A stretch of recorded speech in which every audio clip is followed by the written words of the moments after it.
My 29F fiancé 29M has ghosted me since he found out about my past. This happened a week ago and I have not heard from him since. I have tried texting him, calling him, went to his apartment, went to his sister's house.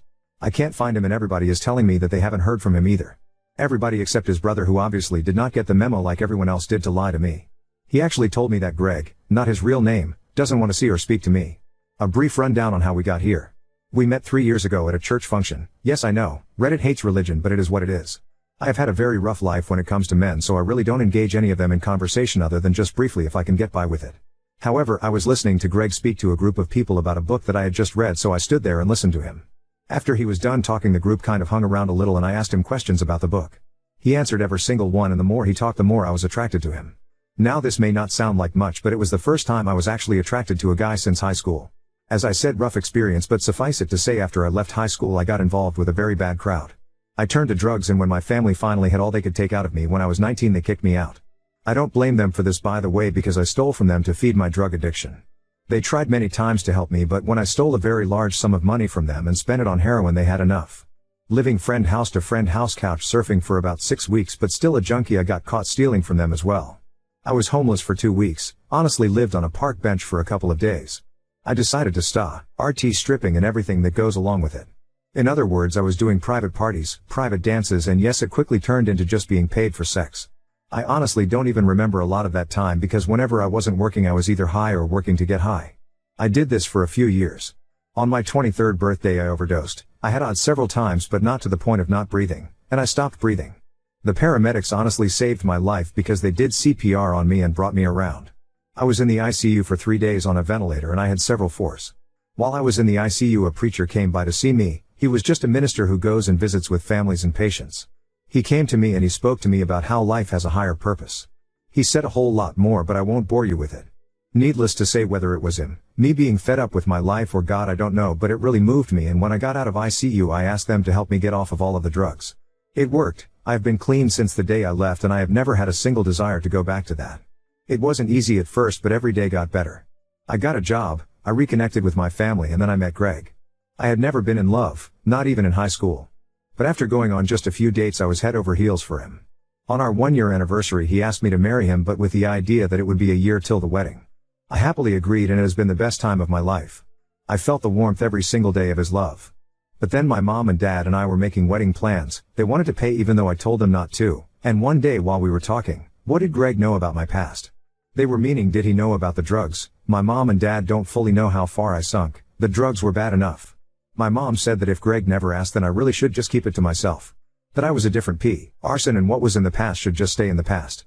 My dad, however, said something that actually made sense at the time. I kind of regret listening to him now though. He said that even though I had changed, who I was still a part of who I am, and hiding the past really is like lying. If Greg loved me, then he wouldn't care about the past, but if he ever found out on his own or some other way, then he might not be so forgiving because he might consider it a lie. So last weekend I got all of the courage I could muster and decided to tell him everything. He knows things my parents don't know, and now I feel very much betrayed. At first he thought I was joking, but when I assured him I was not, he kind of got quiet, and then he told me that he appreciated the honesty. He didn't know how he felt and that he needed time to think. That has been a week now. I let him go Saturday through Saturday with only texting him a couple of times, just letting him know that I still loved him and making sure he was okay, and if he had any questions to ask me. Well, he never responded, and it has been a week since I've heard from him. I don't know what to do. He has been my rock since we got together. Times I've been down he has picked me up. When I've been sad he has made me laugh. I truly hope I have not hurt him. I think that would be the worst thing of all. I know my past life was disgusting, but it's been 6 years and since I've been completely out of that life. I was in another city, actually even in another state.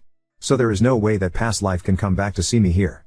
I made no friendships or relationships during that time, so there is nobody going to seek me out. Can anyone please tell me what I can do or say that will with him? I really love him with all of my heart and will do anything to make this right. Update 1. The title of the post was really inaccurate on my part because he did get in touch with me and we met for several hours on Sunday. So he didn't ghost me. He never intended to ghost me, and his family did not lie for him. In fact, before we had time to talk at church, his brother came to me and apologized for the way he handled my phone call. He said he clearly did not understand his brother's wish to be alone to think, and on his own interpreted that to mean he didn't want to talk to me. The rest of his family had no idea there was any significant problem and did not know where he was because he went away for the week, told them to only contact him for any emergencies. Obviously they knew something was up but had no idea. So the ghosting part was a combination of miscommunication and, well, honestly just anxiety and impatience on my part. We both apologized over that and moved on. Anyway, we met at church for morning service and I got there first and went and sat in our usual spot, and he got there just as the service was starting, but he came over and sat down beside me and we shared a quick smile as the service started. I was dying inside. After service was over, people were shaking hands talking. This is when his brother came to me to apologize, and while we were talking he slipped away and talked to a few other people. I have a feeling this was planned, but whatever. He came back over and asked how I was and I almost lost it, but I held it together and said I was okay, but obviously I was tearing up as we were talking.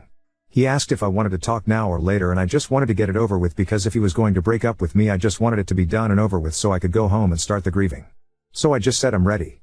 He said he really wanted to talk somewhere private and asked where I would prefer to go, and all I could think of was my place so I didn't have to drive when it was all over with. He followed me home and he came inside and said that he really wanted this to be civil, not a good sign.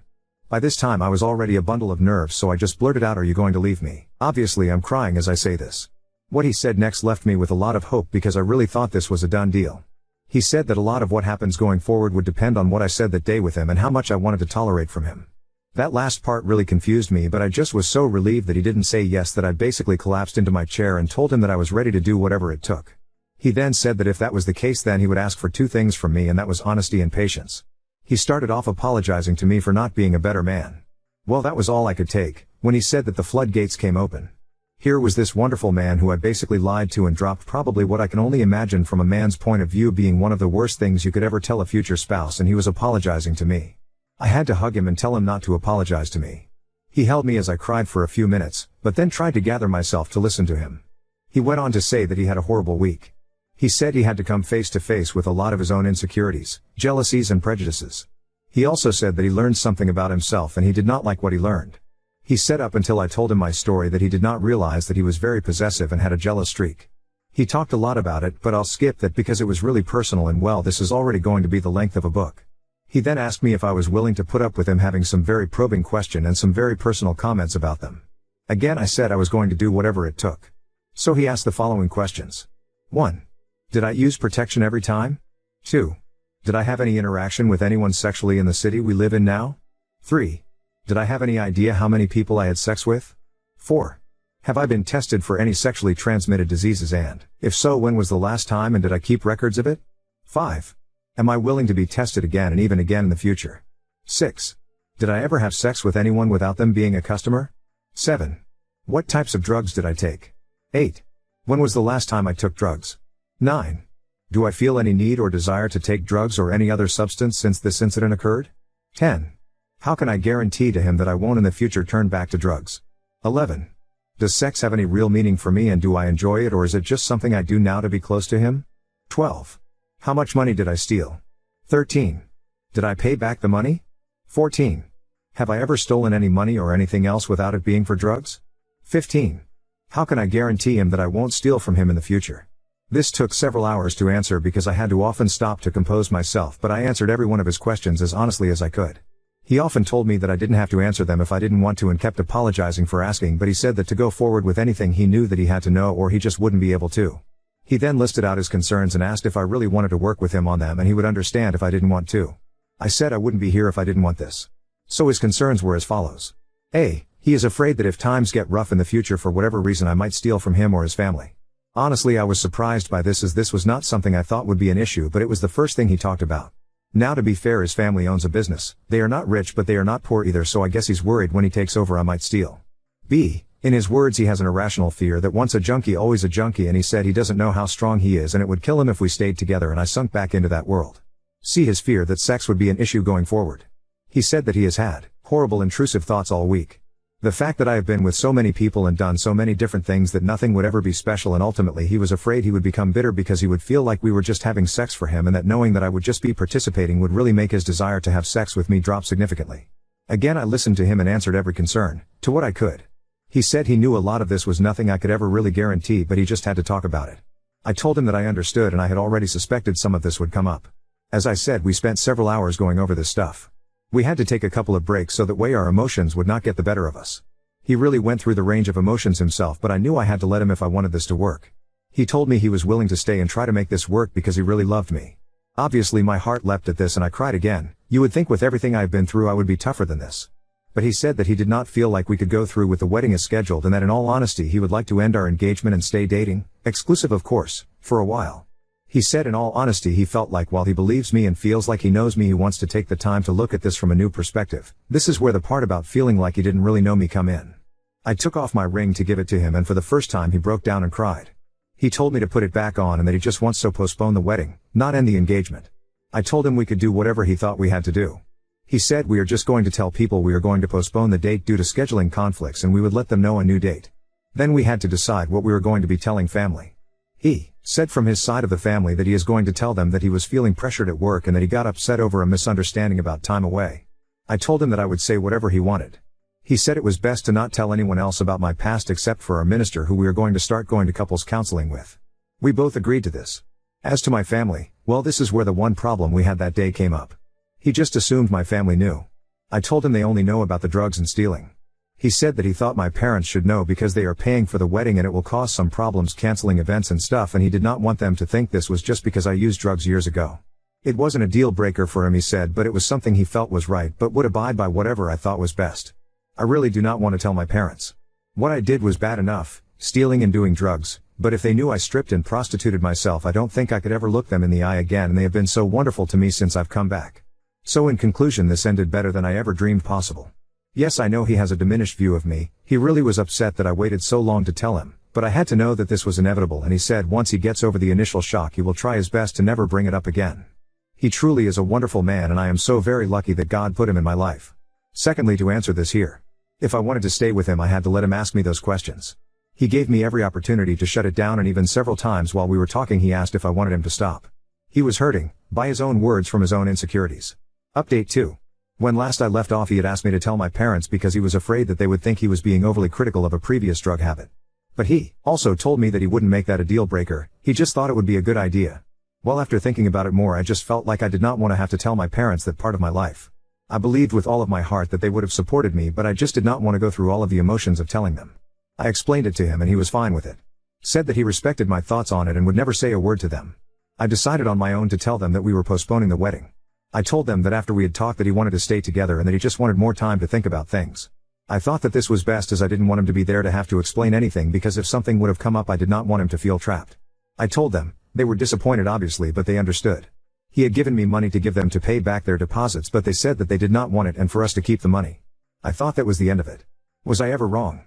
He came over for Thanksgiving dinner. He had lunch with his family. I was invited but could not attend due to not getting off till late from work and then having to help my mom make dinner here. He got to my parents' house around 4 or so and we ate dinner at 5:30. My parents, both sets of grandparents and several cousins were there. Dinner went fine. We ate and everybody was having a good time until my cousin, who is several years younger than me, 12, asked when we were getting married. There was a long, it seemed forever, awkward silence, and he just sat there looking at me for guidance. He spoke up and said probably next summer, to which my mother's mother heard this, and obviously nobody had told them that the date was off. Well, she proceeded to ask if she had the dates wrong in her calendar, to which my mom quickly jumped in to just say that there were scheduling conflicts. Well, that should have been, ain't it? But instead of accepting that, my grandmother starts to ask what scheduling conflicts, if it was the church or minister she was going to get this straightened out. This went on for a good half hour and I could just tell by the look on his face he was sick of it. He never said a word, but he looked almost very upset. Finally my family starts to leave at about 8:30 or so, and after everybody says their goodbyes, he and I go back to the living room and sit on the couch. I apologize profusely to him and he says he's fine, but I can tell he is not really fine, but he is starting to be less tense. My parents come back in from the front porch after telling their parents goodbye, and they sit down and my dad apologized to both of us, saying that our family means well but sometimes can be overbearing. The three of us laugh, but I notice my mom not laughing. My mom proceeds to take a bad situation that was under control and actually ending and decides to dump buckets of gasoline on it. She said that she felt bad for her mom because she thought she was upset because my grandfather, my mom's dad, is having health issues and they were afraid that he wouldn't live to see my wedding. Here is where it goes to hell. She said it was silly to postpone things over a drug addiction that hasn't been a problem for several years. My boyfriend just sat there, but I could physically both see and feel him tense up. I was holding his hand. My dad spoke up and he and my mom started arguing over it, and by what they were saying to each other I could tell they had talked about this after I told them. No surprise really, and I could tell that even though my dad was trying to be polite and make my mom shut up, that he pretty much felt the same way. I just could not take it anymore. I felt absolutely horrible for Greg. He not only had to sit there for my grandparents, he now was having to sit there for my parents, and everybody is blaming him for all of this. It wasn't fair to him. I spoke up and told my parents that I had to talk to them and that they needed to stop arguing and stop blaming Greg for any of this. He squeezed my hand, indicating to me that I should stop. I looked at him and he shook his head no. I told him that no, this was not fair to him, and ultimately it wasn't fair to them either because they were blaming him for the wrong reasons. Obviously this got their attention. I went ahead and told them that after they had kicked me out of the house I had no home, no job, no education, no skills, no nothing. I only told them that I became an exotic dancer, I just could not bring myself to tell them more. But they are not dumb. My mom immediately gasped and started to cry. My dad just sat there dumbfounded and tried to calm my mom down. My mom, after being basically hysterical for a few minutes, apologized to Greg. She said she had no idea and that he was a wonderful man for staying with me even knowing that. Not too sure how I feel about that statement, but I guess in the end she was coming from a good place, I think. But the main thing was that it did take the blame off of him. My dad welcomed him to the family by saying this was just a typical Thanksgiving, trying to be funny. I asked Greg if he would mind if I talked with my parents and I would see him on Friday. I walked him out and we kissed goodnight. I told him how wonderful I thought he was and he told me that I didn't need to tell them that he wasn't going to say anything. I said I knew he wouldn't, but it was just going to never get better with them unless they knew the truth. I went back in and spent the next several hours talking with my parents. Needless to say, it was heartbreaking on several levels. My dad openly cried and I have never seen that. He blames himself for this. He said that he never should have kicked me out, that he ruined my life. No matter what I said or did, I could not console him. My mom tried as well, but nothing was working. We all went to bed and I was woke up by my mom panicking, calling 911. My dad was having chest pain. The ambulance came and said he was having a heart attack and took him to a hospital that specializes in heart problems. My dad looked horrible and I was scared more than I ever have been. I called Greg and he came and picked my mom and me up and drove us to the hospital. They would not let us back to see him as they rushed him into surgery, and the doctor came out telling us that the ambulance most likely saved his life by recognizing what was happening and that a surgeon was with him putting in stents and had basically already used like a plunger or something to get rid of a blood clot they found. We called our minister and he was there within a half an hour. My dad is scheduled to come home tomorrow. He looked great tonight and said he felt perfectly fine. Greg has been a rock for both me and my mom. When he left to go get us food, my mom actually told me that I need to make sure to keep him because the only man she knew that was any better was my dad. I am just grateful that my dad is going to be okay. Greg said tonight when he dropped me off at home that life is never dull with me. We both laughed. I have to try and help my dad realize that what he did was tough love and that he can't blame himself for my poor choices. He didn't just kick me out after the first, second or even 23rd time. They tried for a couple of years to reach me, but I wasn't having it. I spoke with my minister about therapy for my dad and he said that he will speak to him as his minister and recommend another therapist if my dad is open to it. Now on to second story. Invited my childhood guy friends for a horror movie night at my parents' house, now worrying they'll expect more than friendship. I'm 17F and I'm having a sleepover with a few guys who are 17 to 18 tomorrow, just to watch horror movies. I didn't intend for it to be just them, but none of my girlfriends could come because of various reasons. My parents weren't thrilled about hosting a sleepover with just them, because we're all sleeping in one room, but they agreed to it because they know I'm not interested in any of them. I've known them all for years, and had a sleepover with one of them before. I also dated one of them when we were 15, but I broke it off after a few weeks. Overall, we're all pretty good friends, and that's all I want, a fun sleepover with my friends. It literally just clicked with me that they might interpret this as something different.